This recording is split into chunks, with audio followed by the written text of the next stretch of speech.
Estamos iniciando a nossa aula número 220 do nosso curso de Filosofia Espírita e Interpretação dos Evangelhos segundo o Espiritismo. Na aula anterior, nós encerramos a aula citando a fala de Emmanuel aqui na definição, que é a parte introdutória do livro que ele escreveu e psicografou, O Consolador. Nessa parte introdutória, Emmanuel assinala: e por essa razão que somente poderemos cooperar convosco sem a presunção da palavra derradeira. Ele diz: eu posso cooperar com vocês, mas a minha palavra não significa verdade. A verdade última, não. E por que ele diz isso? Ele diz assim: por quê? Porque, além do mais, ainda nos encontramos num plano evolutivo. Quer dizer, Emmanuel se diz em estágio de evolução. Sem que possamos trazer ao vosso círculo, quer dizer, de aprendizado aqui, na Terra, as últimas equações, ou naquele setor de investigação e de análise. Então, ele não pode dar a última palavra nas nossas indagações, setor de investigação, setor de análise, porque ele está em estágio de evolução. E o Espiritismo nos mostra que a condição de evolução é que propicia um melhor conhecimento moral e intelectual. Quer dizer, dentro do processo evolutivo, a evolução intelectual e a evolução moral. No caso de Emmanuel, nós supomos a evolução moral. Não tendo essa evolução moral suficiente, ele não pode dizer que isso aqui é a última palavra. Isso foi importante porque muitas pessoas, desconhecendo o estudo da doutrina espírita, aquela legada por nós a Allan Kardec, não o espiritismo brasileiro que foi deformado, mas a original de Allan Kardec, fizeram de Emmanuel um mito, a última palavra. O próprio Chico Xavier falava isso, ele dizia: eu vou consultar o Emmanuel sobre isso, eu vou perguntar ao Emmanuel sobre essa resposta. Então, ele fez do Emmanuel o seu alter ego, quer dizer, o seu outro ego, e tributava Emmanuel a infalibilidade. E a infalibilidade, que é que ele é defendida pelo mito. Tudo que é infalível se torna dogmático, se torna um mito. E daí para frente não se anda com a inteligência, não se questiona. Isso foi péssimo para o espiritismo brasileiro, achar que Emmanuel daria as últimas palavras. E nesse trabalho nosso, que nós avançamos nisso, mas aqui está documentado na definição, pelo que ele disse, o que eu falo, nós vamos ver que a raiz dessa diferença entre Emmanuel e Allan Kardec é que Allan Kardec não utilizou um único médium, nem um único espírito. Sabedor que há muitos espíritos diferentes no nível de evolução, no nível espiritual, muitos e muitos, o que ele fez? Ele procurou minimizar as dificuldades de informação. Para isso, ele criou o método espírita, de observação espírita e praticada aqui, referentemente à psicografia. Vamos ver. Método espírita de observação experimental praticado por Allan Kardec, referente à psicografia. São 4 etapas. Primeira etapa, ele observa a psicografia de diferentes médiuns, quer dizer, ele posiciona uma questão, vamos supor, quem é Deus? Primeira questão do nosso livro dos Espíritos. Ele consta que ele levou essa mesma questão, quem é Deus, para pelo menos 10 médiuns diferentes. Então, ele posiciona por 10 médiuns diferentes a mesma questão. Além disso, pegou médiuns de diversos, e essa variação de médiuns ele chamou generalização. Mas hoje nós, na ciência, falamos também em randomização. Isso é randomizar também, ou generalização. Em seguida, ele variou esses médiuns, procurou médiuns de diversos centros espíritas, o que ele chamou multicentrismo, para não ficar só num meio, porque os médiuns do mesmo centro podem estar todos eles obsediados ou invadidos por uma cultura muito específica. Depois de fazer a generalização dos médios, variar os centros de pesquisa, os centros espíritas, ele identificou as respostas. Então, aquelas respostas 10, 12, que ele fez, que é Deus, à medida que foram sendo consensualmente iguais, sendo formado consenso, a inteligência suprema é a causa primária de todas as coisas, ele foi juntando e viu que havia uma prevalência significativa dessa mesma resposta. A inteligência suprema é a causa primária de todas as coisas. Então ele formou o consenso, que ele chama de concordância. E finalmente ele verificou que se essa resposta fosse tão importante para a doutrina, ela ia aparecer em outros países de uma forma mais ou menos simultânea, espocando como uma verdade universal, que ele chamou universalismo. E ele concluiu aqui, como ele diz no Evangelho segundo o Espiritismo, ele diz o seguinte: a única garantia séria dos ensinamentos dos Espíritos está na concordância que existe entre as revelações feitas espontaneamente por intermédio de grupos de médiuns, estranhos uns aos outros em diversos lugares. Quer dizer, a única garantia séria é que esses médiuns, estranhos uns aos outros e de diversos centros, produzam a mesma resposta, que vai formar o consenso. Mediante essa aplicação da metodologia de observação instrumental, Allan Kardec excluiu o risco de consultar um único espírito, de consultar um único médium. Mas aqui o espiritismo parou no Brasil, em cima dessas informações, porque Emmanuel virou o líder, um médium, um mito, enfim, virou a grande liderança junto com Chico Xavier. Isso parou. Mas mais tarde o homem vai avançar, questionando muito dessas verdades pretensas que foram colocadas e que nada desvalorizam Emmanuel. O problema são dos lideranças espíritas, que sem estudo e sem formação kardecista deram margem a esse tipo de avaliação.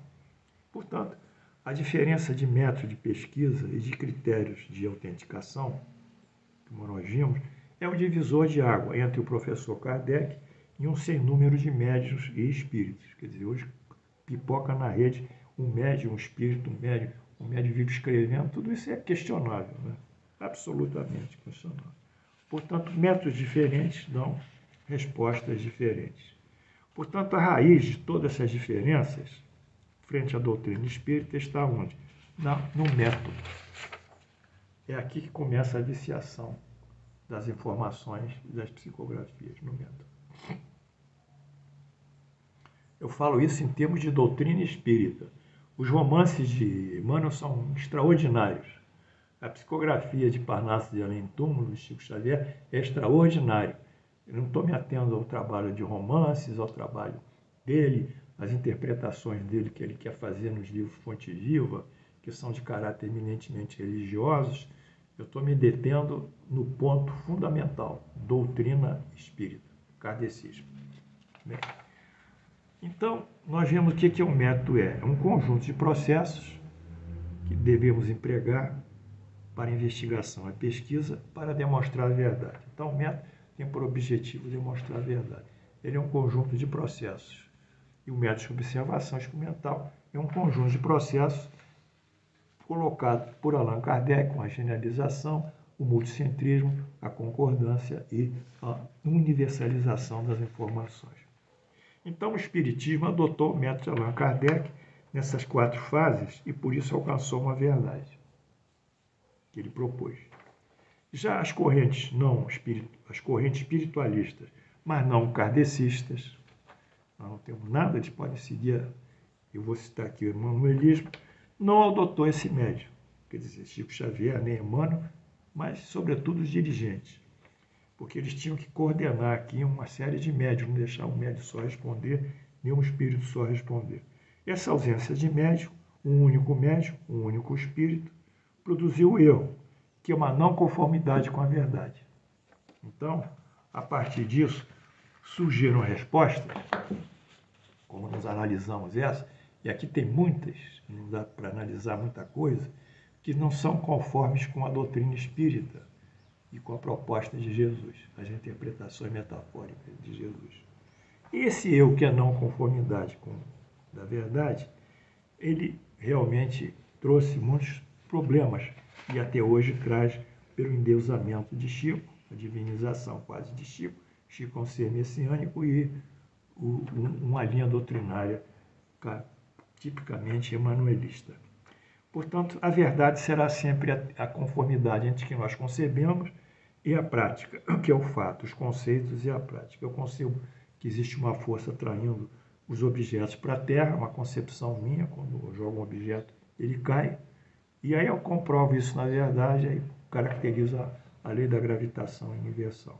Então o Espiritismo usou o método, que é um método que busca a verdade, e utilizou para ele o método de observação experimental. Daí para frente, meus alunos, tudo se transformou. Uns foram para um lado e outros foram para outro. Quer dizer, Allan Kardec seguiu conosco, nós seguimos com Allan Kardec. Os outros seguiram outras raízes. Temos sincretismo umbandistas e espiritistas, temos sincretismo psicológico espiritista, temos sincretismo racionais espiritistas, temos todas essas uniões. Então, todas elas se mesclaram com outros conceitos que não são da doutrina espírita e formaram, então, uma neodoutrina espiritualista, um neoespiritismo, o espiritismo brasileiro. Eu gosto de chamar muito de espiritismo brasileiro. Mas lá em Pedro Leopoldo, voltando, nós tínhamos que ver que lá naquela época, 1939, 1940, havia uma atmosfera mística muito grande, messiânica, construída em torno do Chico Xavier. Quer dizer, Chico Xavier era o Messias de Pedro Leopoldo, entre aspas. Era o grande homem que tinha acesso às coisas espirituais, vencia o céu por uma janela qualquer, por uma escada, e subia o céu pela sua mediunidade, dando efeitos físicos, efeitos inteligentes, uma multiplicidade de fenomenologias mediúnicas. Então, ali foi começando a coisa a crescer. E cresceu tanto que fundiram o pobre do Chico, que é um sujeito simples, tranquilo, na dele, com o médium Chico que dava aquela mensagem, achando que o Chico podia também, ele mesmo, produzir aqueles ensinamentos sábios. Quando não podia, porque ele era um médium mecânico, era um médium de psicografia. Ah, mas o Chico tinha uma boa índole, é humilde, tudo bem. Eu acho que ele é um exemplo de médium para nós. Mas não podemos confundir a cultura dele com a cultura do que ele psicografava. A ciência dele com a ciência de quem psicografava. Os conceitos filosóficos dele com os conceitos filosóficos psicografados. Médium é médium, espírito é espírito. Espírito comunicante é uma coisa, um médium é outra coisa. São diferentes. Mas, não obstante, Pedro Leopoldo fervilhava. E não é à toa. Chico Xavier, em 5 anos de psicografia, vejam só,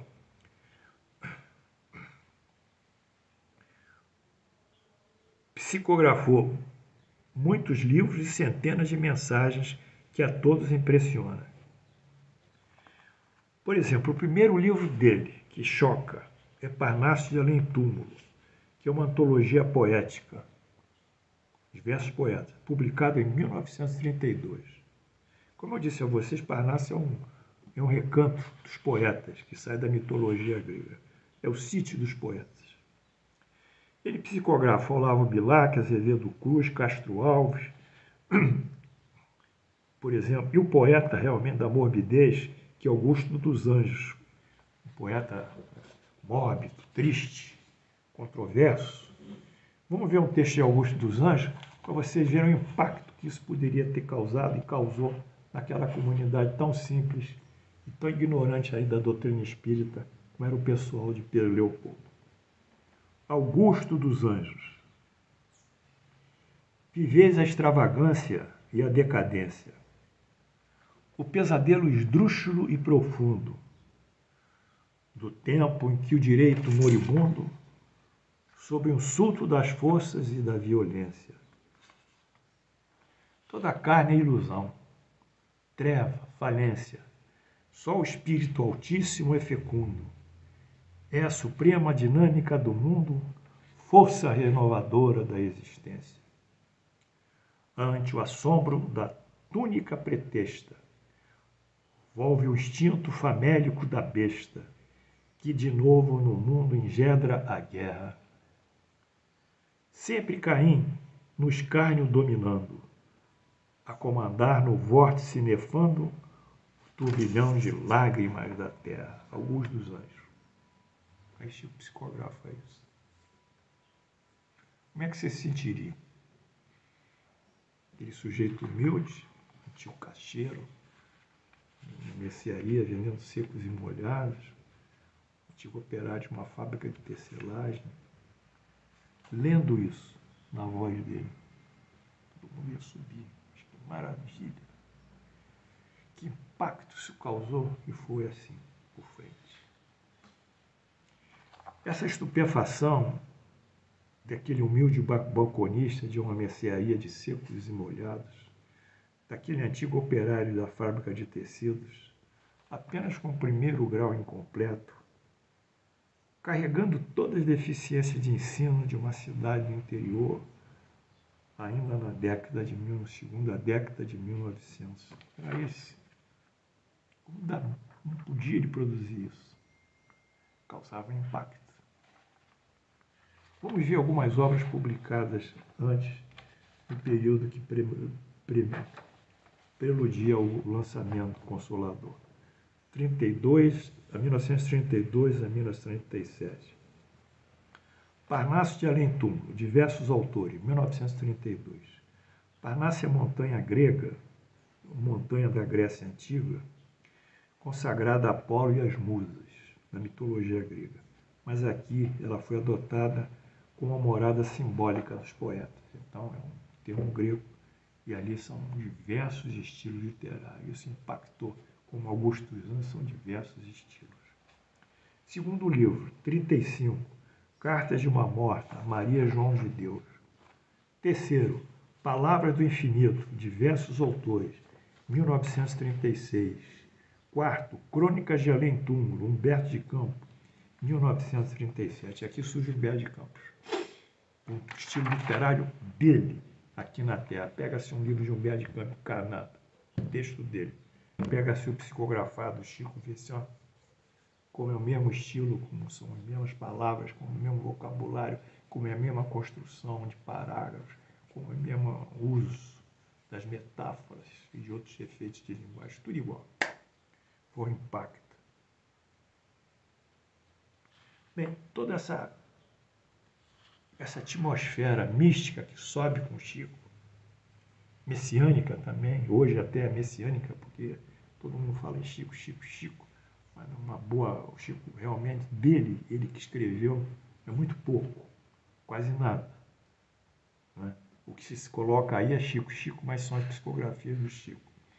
Mas o Chico ficou como um Messias. Isso é mal também. Nós não podemos ter dogmas e ter Messias. Isso atrapalha a nossa evolução espiritual e a nossa razão. Mas foi. E essa empolgação da época, claro que afetou Emmanuel também, né? Emmanuel não deixou de ficar entusiasmado com o que ele estava produzindo, o que Chico produzia de outros espíritos. Assim, seguindo o cortejo de singularidade e entusiasmo emergente em Pedro Leopoldo, Emmanuel aceita o convite para responder 411 questões sobre praticamente todas as áreas do saber, desde a física, química, biologia, até a religião e mediunidade. Tarefa impossível para o único espírito, né? Porque nós vemos que cada espírito tem um grau de conhecimento, né? Como eu disse, ele conhece bem a religião católica e teologia. Aí, com isso, surge o livro Consolador, aqui em 1940, esse livro. É factível, sendo Emmanuel antigo padre, não ter tido a oportunidade de estudar a doutrina de Allan Kardec. Ele não conhece a doutrina. Aqui tem outros eventos aqui que são graves, que ele coloca, que se contestam, chocam com a doutrina. Tem um evento aqui sobre almas gêmeas, em que ele defende as almas gêmeas, que existem almas gêmeas, né? E que, na realidade, é um conceito tão errado que o pessoal da FEB questionou o que ele disse, Aí tiveram que produzir uma nota, a primeira edição, em que Emmanuel corrige o conceito dele sobre alma gêmea. Foi lá no final. Ó. Também outro erro, né? Porque eles disseram, Allan Kardec, no Livro dos Espíritos, sobre a teoria das almas gêmeas, pergunta 298. Ele diz, enfim, comenta que não existe almas gêmeas. E aí Emmanuel responde, né? Que foi uma filtragem do Chico Xavier. Foi o Chico Xavier que invadiu a mediunidade dele. Está aqui também, tem outros erros. Esse foi muito triste também, porque a própria diretoria da FEB interveio. Bem, portanto, o conhecimento de Emmanuel referente à área kardecista era mais limitado. E o que nós entendemos hoje, terminando nesse ponto? O mito de Emmanuel caiu. Caiu como um representante do Espiritismo. Ele não representa o Espiritismo, ele representa a doutrina dele, Emmanuel mesmo. Porque o Espiritismo está nos livros de Allan Kardec e nasceu na Sociedade Parisiense de Espírito. É isso que existe. Se vocês quiserem estudar Espiritismo, vão estudar lá. Essa é uma outra doutrina. Nós respeitamos essa outra doutrina. Não tem problema. Cada um tem a sua opinião. Mas não podemos aceitar que isso aqui seja Espiritismo. Portanto, esse mito foi todo momento do Emmanuel, como a última palavra, reforçado pela repetitiva e constante fala de Chico Xavier. Vou perguntar ao Emmanuel, vou pedir orientação ao Emmanuel. Enfim, eis aí um fenômeno que nós trouxemos para a nossa aula, tendo por base ali o estudo da sociologia histórica, sobre a história do primórdio do cristianismo, mostrando que a visão do Espiritismo ele atinge diversas áreas disciplinas sobre um fato social, não só unicamente ao religioso. E mostrando como Emmanuel trabalhou apenas o religioso, sinalizando aí que a espada seria a modificação moral do indivíduo, quando a doutrina, quando Allan Kardec vai amanhã mostrar, na aula 221, que a doutrina ela vai produzir a modificação social, modificação religiosa, modificação cultural, vai causar um grande impacto na sociedade judaica de então. Era isso que nós queríamos trazer a vocês. Esperamos que vocês estão nos entendendo. Eu fico muito feliz por demonstrar a vocês que as coisas não são assim. E não sendo assim, vocês vão pensar mais e vão pensar comigo e vão manter mais a sua fé em Deus, na justiça divina, na justiça que traz a lei da justiça, do amor e da caridade, que são os nossos grandes alicerces para uma vida melhor e um futuro melhor também. Que Jesus e Deus nos abençoe.